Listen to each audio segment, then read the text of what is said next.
This week, we read that the major health insurance company, John Hancock, will no longer sell traditional life insurance policies. Instead, they will only sell interactive policies, which essentially encourage the sharing of personal health data. A little backstory. In April 2018, I wrote about the anticipated hazard of genome sequencing and the concern that it will become eventually mandatory. Now, of course, currently genome sequencing is voluntary, but I do wonder for how long it will remain voluntary. One pathway is that optional employee wellness programs may move over time from being optional to effectively mandatory by creating very high rates and disincentives for those who fail to participate. I cited at the time concern regarding Bill H.R. 1313, Preserving Employee Wellness Programs Act, which was introduced in the United States in 2017. The act permits insurance companies to provide different packages depending if employees participate in employee wellness programs. Now, the concern is that wellness programs could eventually move from activity data, personal location data, dietary data, to including genomic data as part of their client profiles. It would, of course, be voluntary. If you don't comply, though, your fees could be higher. The news this week, in September 2018, notes that the major health insurance provider, John Hancock, which is a 156-year-old company, is moving away from traditional insurance and into these interactive programs. They first started trialing the programs in 2015, and it was optional for people to enroll and share their activity data in exchange for things such as discounts on flights, hotels, Amazon, and of course, lower insurance rates.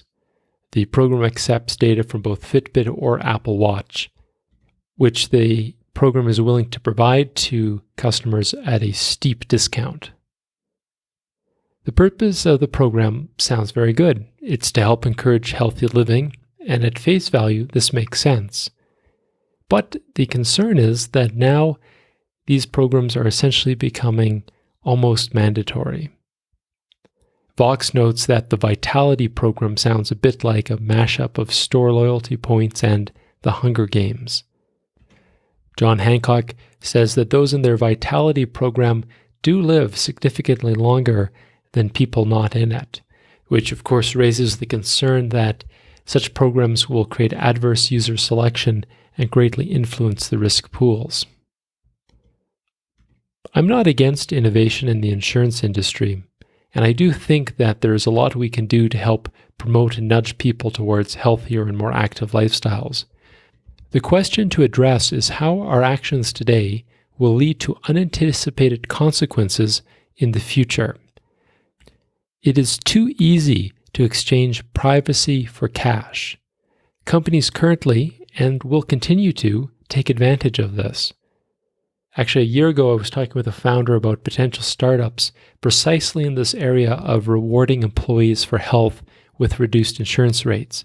Securing privacy of this data was a significant concern, and it was also unclear from our discussion how in the United States, where employers who pay for the insurance will interact with their employees who potentially refuse or decline to share extended health activity information.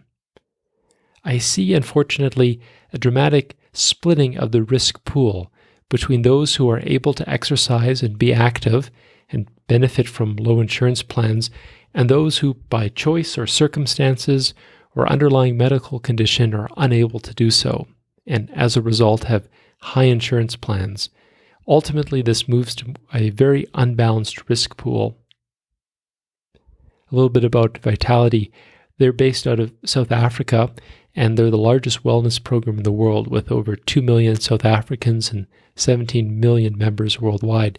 There's a YouTube video posted at the bottom of this post from the company, and as you can see, it targets a very particular demographic, essentially one which probably won't be needing health insurance for any time soon. To conclude, The sharing of genomic data is not mandatory yet. However, in my opinion, in the proliferation of personal health data, all roads lead to dystopia.